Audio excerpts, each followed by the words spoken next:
another video for y'all boys, man. It's about wannabe gangsters. There. Knowing damn well you ain't grew up that way. When damn well you ain't built like that. Get the fuck out of here. Anyway, we're gonna watch this video. Are supposed to be seen as tough thugs with little regard for the law. But what happens when fake gangsters are faced with real prison time? I don't want nobody to tell no dumb shit. These are three never-before-seen examples. Yeah, I be crying just like that. Just like that. Since you want to do something stupid, or you want to act out, you want to act like, you know, it's your city, this and that, da-da-da-da-da. All right, when they throw the book at you, what you gonna do? Who you gonna call? Okay. Examples of when wannabe gangsters realizing they'll be serving prison time. Starting with the case of 18-year-old Conrad Trojas, who in September of 2010 was leaving school when he was approached by a man holding a handgun. Conrad was ordered to take off his bag and hand it over, but when he refused, he was shot in the chest by the man.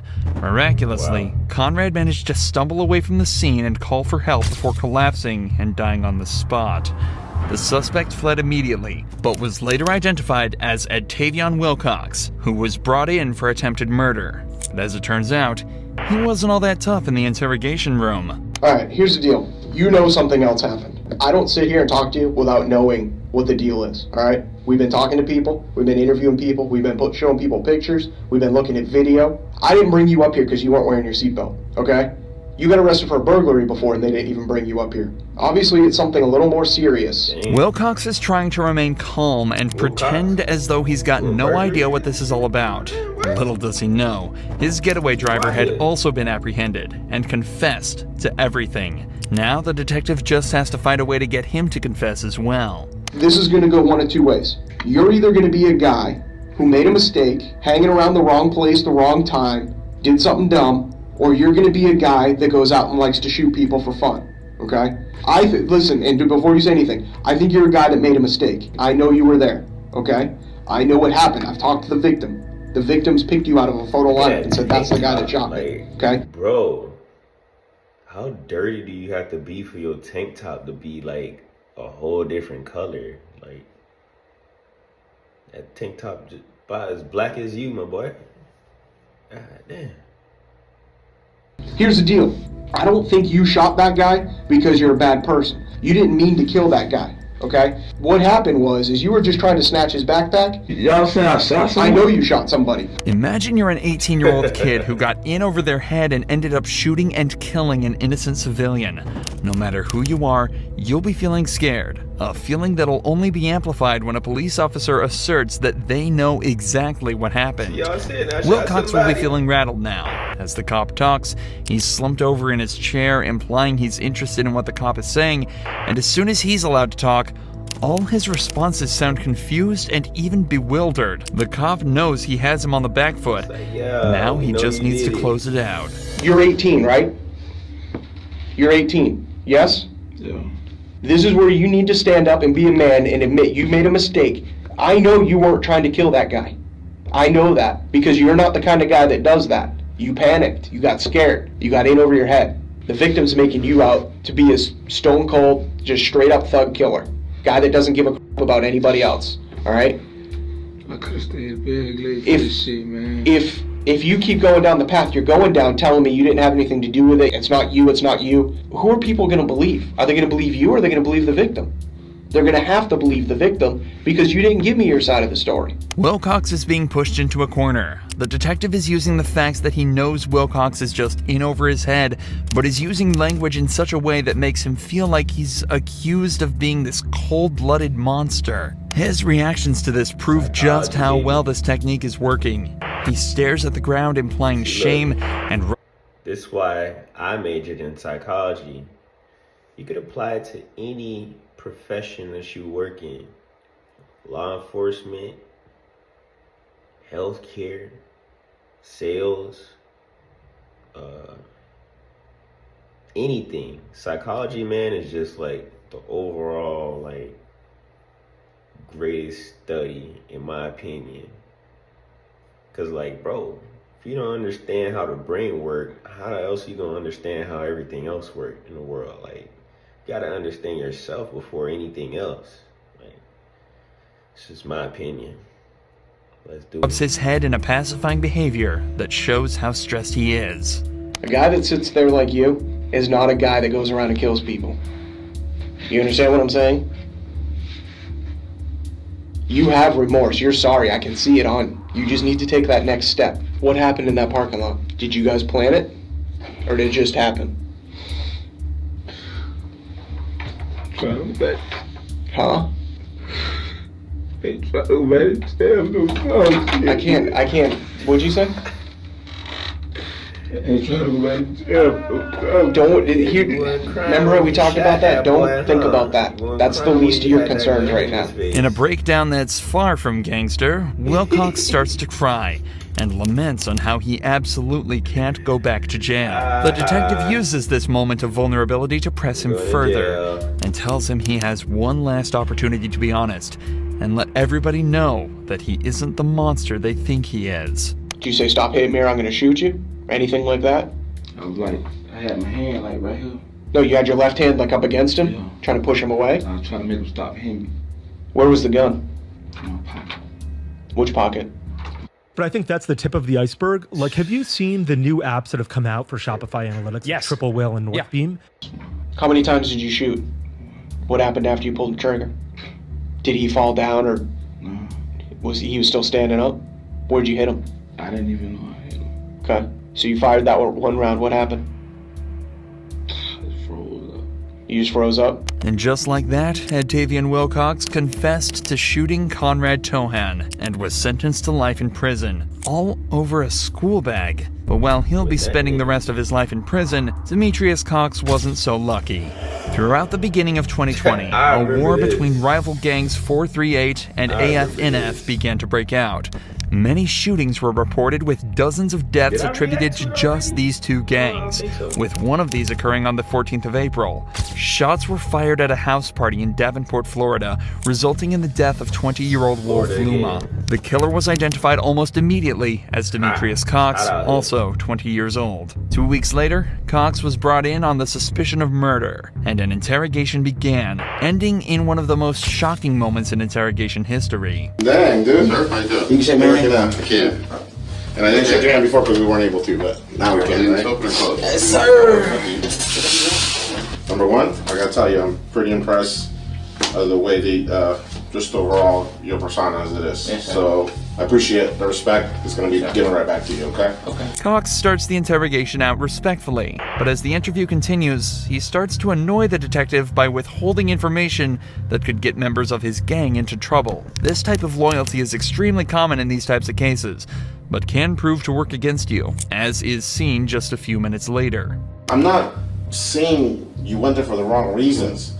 However, man, I tell you one thing. You know how they say like victims, and suspects, things like that? I thought that you were a victim. Sure I am, but now y'all make it like I'm a suspect. No. I thought you were a victim. I thought you were a victim, and I thought that you were gonna give us the justification, the explanation for what happened. Listen. But you come in here and you can't even with little details like that. Like, who cares? If Papa J's there, why can't you just be honest and say, yeah, he was there. He was chilling. We hung out. So I got another question. What's so like hard about the truth? What's interesting about this case, though, is that the cop actually isn't 100% sure that Cox is the killer. As Cox mentions earlier, most of the evidence in the case is hearsay, and detectives could have a hard time using it in court. This is why Cox is here in the first place. If they could extract a confession, it'd make their lives a whole lot easier. But Cox isn't budging. Okay, listen. If you want to tell me what happened, I'm all ears, man. I just tried to tell you what happened. Look at me in my face. Look at me in my face. You not. If you tell me the truth, I will believe you. But there's an explanation for what happened. So you trying to say I'm the explanation or something? That's what I'm asking. It's like you're hearing me, but you're not listening to me. Listen to I'm what I'm listening to saying. you, but you're not letting me. You gotta break it down for me. Please just break it down. Listen to me. Okay. I think that you might have been a victim.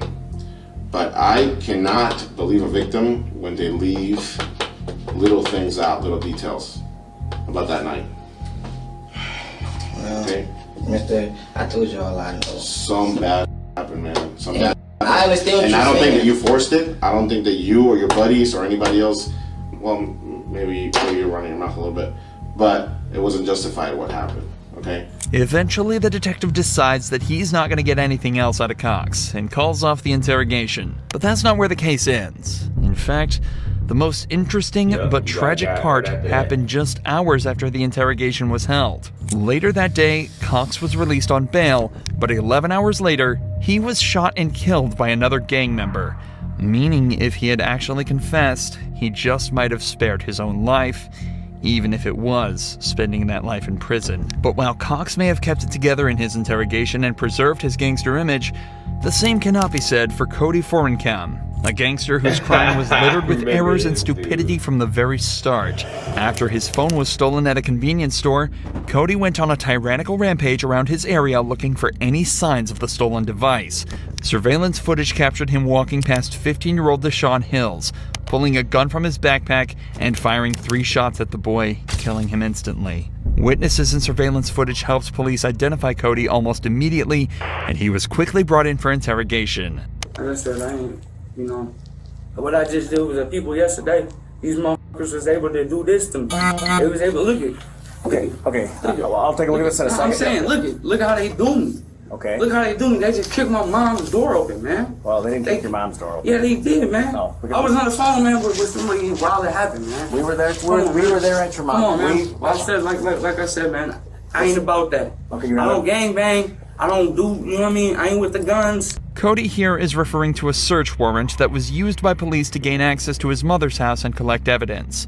While his anger about this is likely from a place of truth, he's also using it as a way to try and argue his innocence. This is also backed up by the fact that he immediately tells the cop that he has nothing to do with gang activity or guns. But it won't take long for this facade to fall apart. We're here because you're involved with this murder. You've told people.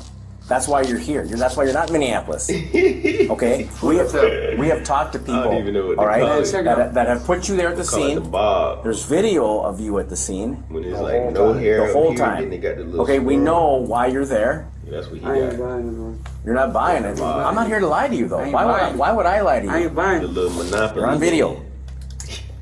Okay, people are talking to you. That's what he got. You're talking to them. Okay? You approach people and talk to them. On the evening of the murder, Cody had been walking around the area asking people if they saw the person that took his phone and aggressively confronting people that he suspected. 6'9". He was also clearly seen on surveillance footage at multiple stores and businesses in the Minneapolis area, so any arguments he has here that he was elsewhere are completely invalid. Like I said, Cody. I ain't like I said. Cody, all we're trying to Y'all know it all. do. Here's the thing. Y'all know it all. Can I just say something? If I was sitting in your chair and I had. Dude, I got mercy, dude. Hold on a I second. got mercy, dude. Look at this shit. Sit down. Look at this shit. Sit down. Look at this shit. Yep, sit down. Yeah, it's crazy. So, Just sit really, down for one- I don't even want, like, Here's I'm one so thing, fucking mad. one thing, hold I'm on. so fucking mad right now. No, I was supposed to, ERT, ooh. Then y'all come talking about some goofy shit that I don't Goofy? know about. It's a murder. Some goofy shit. It's a murder. Some goofy shit. Like I ain't there. Well, here's what I'm going to say, just before we go, okay? Was that if I was sitting in your chair and I had 2 people ask me where I was on a specific day, and they're saying that I did a murder. That's what Durfee did with me just yesterday. I'm not talking about Durfee. I'm saying if you ask me what I ate for dinner, I might not remember. Also take a look at Cody's language and demeanor in general. Right from the start, he's been defensive and attempting to combat every single thing the detectives have said to him. Instead of respectfully listening to their points and trying to give counters to the cops' evidence, he either talks over them or just says, "I don't believe you," and fails to give any evidence in his defense. If Cody was innocent, he'd likely be doing everything he can to stay on the cops' good side and help them out by providing evidence that would acquit him. And as it turns out, he was about to start providing evidence. Evidence that would send him straight to jail. Oh, you were at Wally's and boom, boom, boom, boom, boom. You were by Wally's, I absolutely. was by Wally's. You were? But y'all don't know the story. Well, tell me. The motherfucker supposed to be in the motherfucking face, stole my phone, all that stupid shit. That don't mean I pulled the motherfucking trigger. just because some people say some shit. That's what it is. That's what it is. So y'all gonna go with the you here anyway. I was over at the store. I got fucking my. That's what that was. Who jumped you? I don't. Like I said, I don't know. That don't make me no murder. I called my big cousin. My big cousin come get me. He, what it look like? I said one was. I don't. Nothing came with it. You act like. Can I pull the trigger on somebody? When did you get jumped, or when did you get your stuff robbed? Cody, so somebody jumped you for your phone, right? Did they get anything else from you?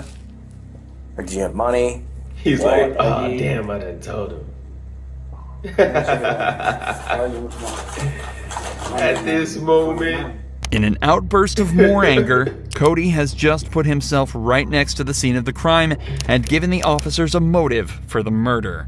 For the next 4 minutes, Cody scrambled to get himself out of the hole he just dug himself into. But it was already too late. With the evidence they already had, plus what essentially amounted to a full confession, Cody was found guilty of murder and sentenced to 38 years behind bars. Yeah, Bob. It's outdoor season. Goodbye, Bob. Sayonara.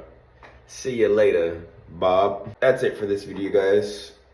Catch you later. Deuces. Deuces. Deuces. All right.